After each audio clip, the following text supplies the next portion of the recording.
Hi. So this is the scenario game where I was given a scenario and now I have to answer the questions about the scenario. So my scenario is that I'm a school psychologist who has been asked to evaluate a 7-year-old boy named Ethan for possible giftedness. Ethan's teachers report that he is consistently excels in all academic areas and is very curious and creative. So, how would I, as a school psychologist, assess Ethan's intelligence using both traditional and alternative measures? So, for traditional measures, I would use something like an IQ test to see if Ethan reaches the criteria for giftedness. And as for alternative measures, I would maybe look at the teacher's recommendations, talk to the teacher, and see what her interpretation of Ethan's giftedness is.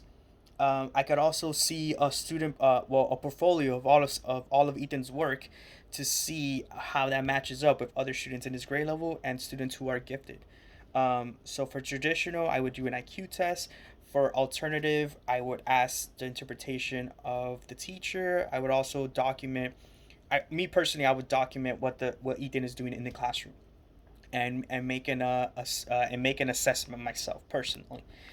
So there are benefits and challenges for the giftedness program if Ethan is accepted. So some of the benefits is that in some schools there is a gifted class. So if Ethan meets the criteria for giftedness, he will be put in the gifted class, which is a good thing because that means he's going to be with other kids who are gifted.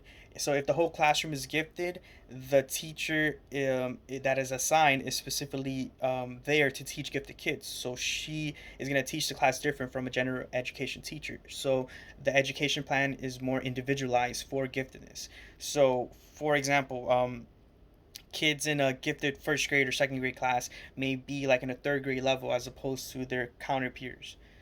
So the way they're being taught is more advanced. So they're reading at a higher level, they're doing math at a higher level, which is good because it just promotes the education in Ethan.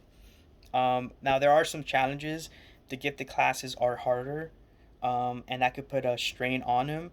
So that is some of the challenges to consider. But overall, gifted programs have more access to resources. So not only are Ethan's classmates going to be gifted as well, the gifted class often has more resources available to them.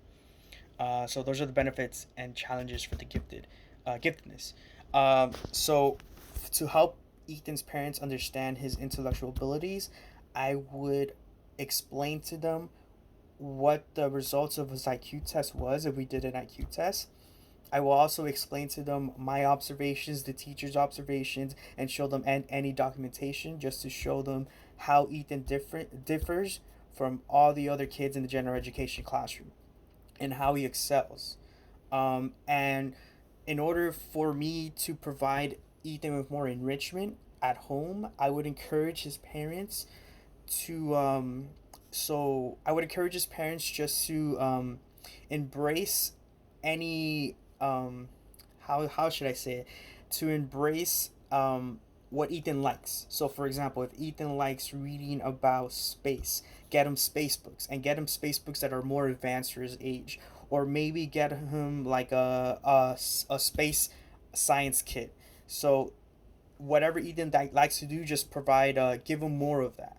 And in terms of reading, give him more advanced book because he's at a higher level from other students. Also, maybe put him in, if possible, maybe have put him like in a social interaction, maybe like in a club. So, like I said, if you like science, maybe put him like in a science club. Hopefully, the school offers that. But if we don't, maybe they should look for like a science club in their area, and see if they can put him there, just so that we could enrich what he already likes.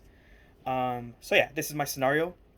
Hope you guys liked my answers. And I would. I'm looking forward to seeing the comments. Have a good one. Bye.